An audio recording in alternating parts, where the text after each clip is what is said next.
pada waktu pertama kali masuk ke tenda, rasa lucu juga, rasa enak juga, rasa ini suatu pengalaman yang baru, yang segar. Tetapi lama-lama tinggal di tenda, dia ingin sekali pulang ke rumah. Waktu sampai di rumah baru mengetahui, dulu aku pernah mempunyai hidup begitu enak, kenapa tinggalnya di tenda. Nah saudara-saudara, Paulus mengatakan setelah tenda ini rusak, kita akan bersalur dengan rumah yang berada di kegagalan itu. Demikian Petrus, sama. Kedua rasul mempunyai cara untuk mengutarakan sesuatu pengharapan yang sama. Kita menanti kepada tenda yang tidak rusak yang disediakan di sana, bukan tenda ini. Tenda ini daging. Dan waktu itu kita akan berada di surga beserta dengan Tuhan dan ketidakterbatasan. Tetapi justru Yesus Kristus terbalik. Jikalau orang di dunia mengharapkan lepas dari susah, lepas dari keterbatasan, lepas dari dosa, lepas dari segala lingkungan yang begitu buruk dan hina, mari kita menuju kepada tempat yang mulia dan berkat selama-lamanya. Saudara-saudara, tetapi Yesus Kristus justru datang dari sana rela ke sini. Kita ingin ke surga, ingin. Yesus Kristus ingin meninggalkan surga karena tidak puas, tidak. Karena ada misi. Karena ada tugas, karena ada satu mandat, karena ada kiriman, yaitu dia dikirim oleh Allah Bapa ke dalam dunia ini, dia diutus. Utusan itu harus dijalankan. Melaksanakan utusan itu cuma dua macam sikap mental. Pertama, rela. Kedua, tidak rela. Saudara-saudara, menjadi pendeta hanya dua macam sikap mental, rela atau tidak rela. Menjadi penginjil hanya dua macam sikap mental, rela atau tidak rela. Tadi pendeta Yohanes Lili, saya berbicara dengan dia. Kemarin dia sudah janji pergi menginjili sama orang lain. Dan saya baru tahu kembali di rumah sudah jam 11. Pendeta-pendeta kalau diundang khotbah itu 1 jam sudah boleh pulang. Dan dapat amplop. Kalau menginjili di jembatan-jembatan, kadang-kadang bukan dapat amplop, dapat tempeling, saudara-saudara. Dapat ancaman. Mengapa harus sampai jam 11 baru pulang? Sabtu, ada pendeta mengatakan minggu saya harus khotbah. Sabtu saya tidak mau melayani apa, saya siap khotbah. Saya tidak katakan itu salah. Tetapi kadang-kadang di belakang kalimat itu ada motivasi yang lain. Lalu mengatakan Senin saya sudah habis selesai khotbah, Senin libur. Semua pendeta Senin libur. Saudara-saudara, ada yang rela, ada yang tidak. Hanya dua macam sikap mental di dalam menerima tugas, menerima mandat. Kalau Tuhan memberikan mandat kepada seseorang, orang itu bagaimana? Mau pergi, tidak mau pergi. Perginya rela, perginya tidak rela. Capeknya itu suka atau capeknya itu susah. Dua macam, saudara-saudara.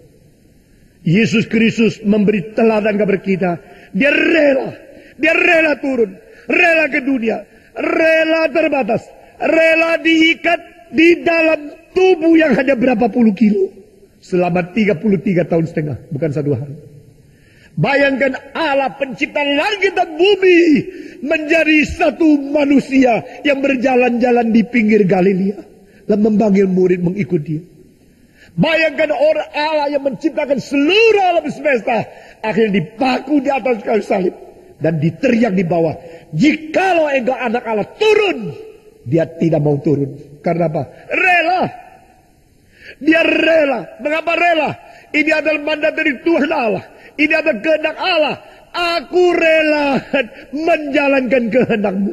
Saudara-saudara, di dalam Mazmur 40 dan dikutip di dalam Ibrani pasal 10, Yesus di dunia mengatakan, ya Allah, aku datang untuk menjalankan kehendakmu. Segala sesuatu tentang aku sudah tercantum di dalam gulunganmu. Maksudnya apa? Apa yang kau cantumkan di dalam perjanjian lama, sekarang aku datang melaksanakan di dalam perjanjian baru. Apa yang aku jalankan tidak akan menyeleweng di luar apa yang kau catat.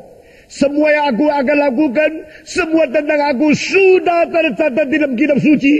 Saudara-saudara, Yesus Kristus melaksanakan apa yang dicatat, sehingga apa yang dinubuatkan di dalam perjanjian lama tidak satu yang meleset. Apa yang dikatakan oleh nabi-nabi sebelum Yesus lahir, tidak satu kalimat menjadi kosong belaka. Apa yang dinubuatkan oleh nabi-nabi akhirnya diteliti, dilaksanakan oleh Kristus di dalam dunia. Dengan pertolongan Tuhan yang mengirim Roh Kudus mengurapi dia. Allah Bapa mengurapi Allah Anak dengan Allah Roh Kudus. Nah, ini juga kita pernah bicarakan di dalam pasal 1. Karena Engkau ya Allah, Engkau mencintai keadilan, kebenaran, Engkau membenci akan dosa. Itu sebab Allah, yaitu Allahmu, mengurapi engkau dengan minyak sukacita. Engkau masih ingat ayat itu? Saudara-saudara, sebut Yesus sebagai Allah dulu. Allah yang mana? Allah yang menjadi manusia. Allah yang apa? Allah yang mencintai kebenaran. Allah yang bagaimana? Allah yang membenci dosa. Jadi engkau adalah Allah. Siapa dia? Yesus yang datang ke dalam dunia disebut Allah. Tetap disebut sebagai Allah. Engkau ya Allah adalah Allah yang kerajaannya tidak berhenti-henti. Kuasamu berdasarkan kebenaran. Dan engkau mencintai keadilan. Engkau membenci dosa. Allah yang seperti ini. Maka Allah, yaitu Allahmu. Allahnya Allah. Saudara-saudara, di dalam Ibrani berapa kali muncul di atas Allah ada Allah. Di atas Tuhan ada Tuhan. Ini adalah sebenarnya doktrin Tritunggal yang tersembunyi di dalamnya. Yaitu Allah Bapa mengirim Allah Anak menjadi manusia. Allah Anak yang menjadi manusia. Sedangkan pada saat di dunia dia tetap bersifat ilahi. Itu sebab waktu wahyu diberikan menyebut sang anak ini menyebut Allah. Ya Allah, engkau mengasihi kebenaran. Engkau membenci dosa. Maka Allahmu mengurapi engkau dengan minyak daripada sukacita. Berarti Allah Bapa mengurapi Allah Anak dengan Allah Roh Kudus semua. Allah Bapa mengurapi Allah Anak dengan Allah Roh Kudus. Sekali lagi semua 1, 2, 3. Allah Bapa mengurapi Allah Anak dengan Allah Roh Kudus. Dengan demikian pelayanan dia penuh dengan kerelaan, penuh dengan sukacita, penuh dengan pengabdian, penuh dengan ketaatan kepada Tuhan Allah. Saudara-saudara sekalian, itulah sebab di sini dikatakan, aku akan memuliakan namamu, aku akan menyebut namamu dan memuliakannya di dalam jemaatmu berserta saudara-saudaraku.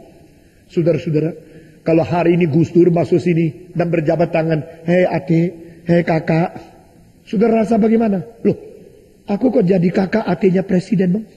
Nah, kok rasa, wah ini presiden luar biasa. Kemarin pagi saya bertemu dan berjalan 5 kali di istana dengan dia.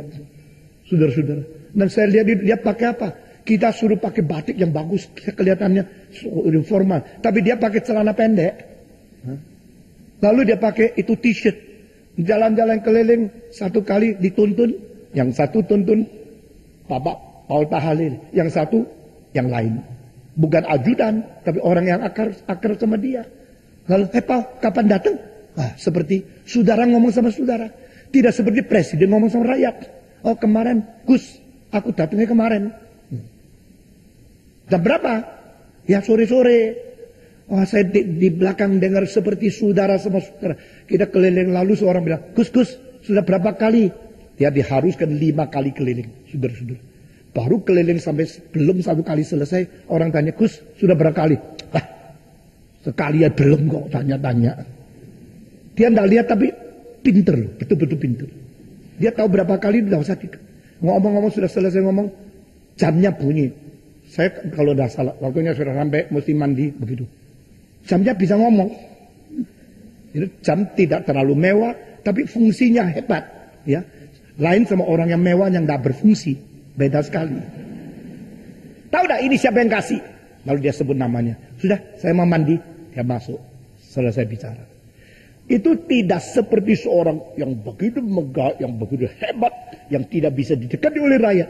Dekat sekali. Itu perasaan seperti saudara. Perasaan itu seperti orang sendiri. Nah saudara-saudara, itulah yang dikatakan di sini. Yesus datang ke dalam jemaatnya. Yesus memanggil mereka saudara. Yesus memuliakan nama Allah di hadapan mereka. Ini yang Kristus mau. Kristus datang ke dalam dunia untuk apa? Untuk mencari adik-adik. Saudara-saudara, Kristus datang ke dunia untuk apa? Untuk menjadikan engkau dan saya hati-hatinya. Kristus datang ke dunia untuk apa? Dia menjadi